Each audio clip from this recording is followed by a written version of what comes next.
համայնքի ղեկավարը, ընդհանրապես համայնքի ղեկավարը հետևողական աշխատանք է կանում աղետից տուժած քաղաքացիների լրջագույն խնդիրները լուծելու մասով։ Կուզենայի նշեք, գիտեմ թե ինչ կան աշխատանք արվել, կուզենայի նշեք թե ինչ ունենք անելու առաջին հերթին եւ եթե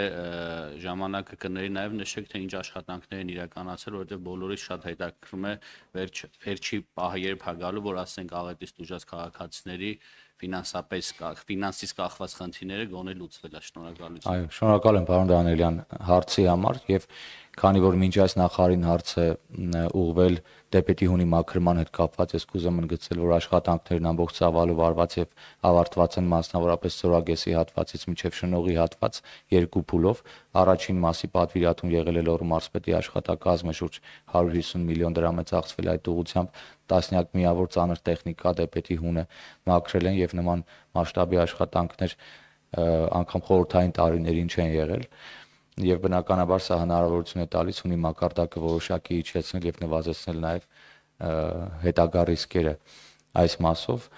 Լոռու մարզպետի աշխատակազմը 205 հաստատված դիմում ունի անհատական բնակելի տների կամ բնակարանների փոխհատուցման մասով եւ այս ուղղությամբ 802 միլիոն դրամ է հատկացվել, մասնավորապես 609 միլիոն դրամը տների կամ բնակարանների վերանորոգման մասով, դա 4 փուլով է իրականացվել, համապատասխան լիազոր մարմինները յուրաքանչյուր փուլ կատարած աշխատանքների ստուգումից եւ արձանագրություն կազմելուց հետո հաջորդ փուլ գումարն է փոխանցվել 4 փուլով, աշխատանքները մեծամասամբ ավարտված են, այսինքն այն տները, որ հեղեղվել էին ջրհեղեղի ժամանակ, հիմա վստահաբար կարող եմ ասել, որ շատ ավելի լավ վիճակում են գտնվում, քան մինչեւ ջրհեղեղը, որովհետեւ դրանք մեծամասամբ խորհրդային տարիների վերանորոգումով տներ կամ բնակարաններ էին եւ եւս 175 միլիոն դրամ հատկացվել է առաջնային անհրաժեշտության գույքի, այսինքն այդ տների կահավորման, ձեռքբերման նպատակով շարժական գույքի ավտոմեքենաների մասով մարզպետի աշխատակազմը ստացել է 166 թիմում եւ հաստատված է 166 թիմում եւ ունենք 101 միլիոն դրամ փոխհատուցում այս մասով եւս կամուրջները բոլորը վերականգնված են, մասնավորապես Սանային Կայարան թաղամասում եւ Աղթալայի հատվածում ունենք ավտոմոբիլային նոր կամուրջներ։ Թումանյան փողոցի հատվածում այս պահին լայնածավալ աշխատանքներ են ընթանում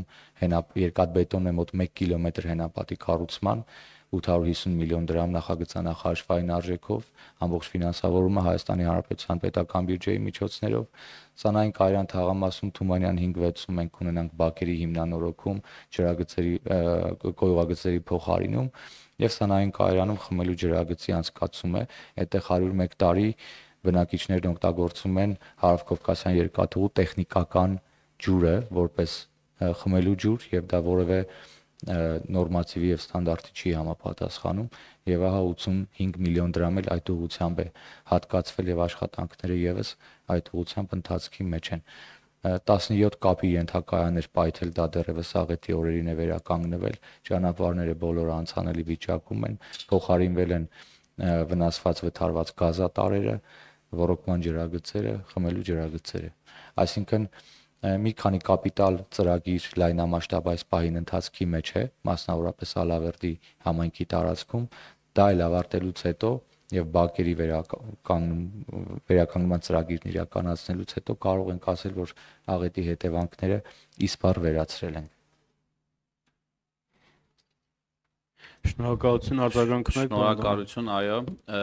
իսկ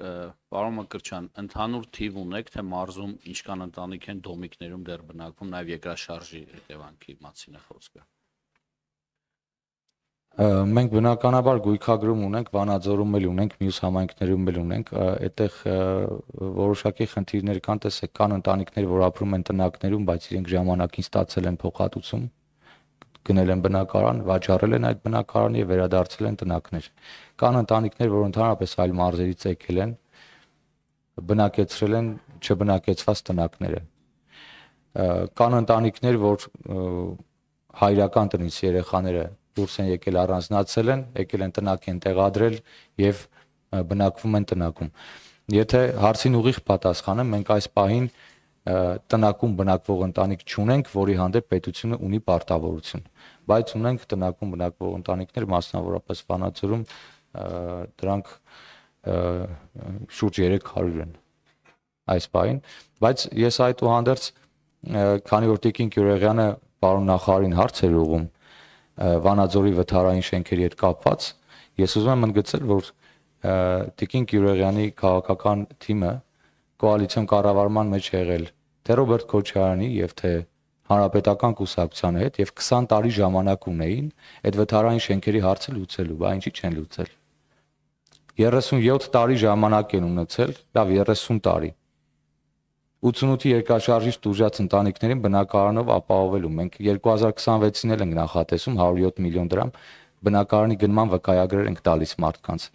Օրեր առաջ եմ Լեռնապատ գյուղում 4 բնակարանի գնման վկայագիր տվել, այսինքն մարդիկ 37 տարի սպասել են այդ փոխհատուցումներին։ Երբ որ նախարարին ամփոփում եմ, պարոն Ղալիմյան, երբ որ նախարարին հարց է եղվում, որ 300 դպրոցներով զանգում ենք, տեսնենք դրանց վերակառուցումը ինչ վիճակում է, թող զանգեն Վանաձորի համայնքապետարան, տեսնեն Տիգրան Մեծ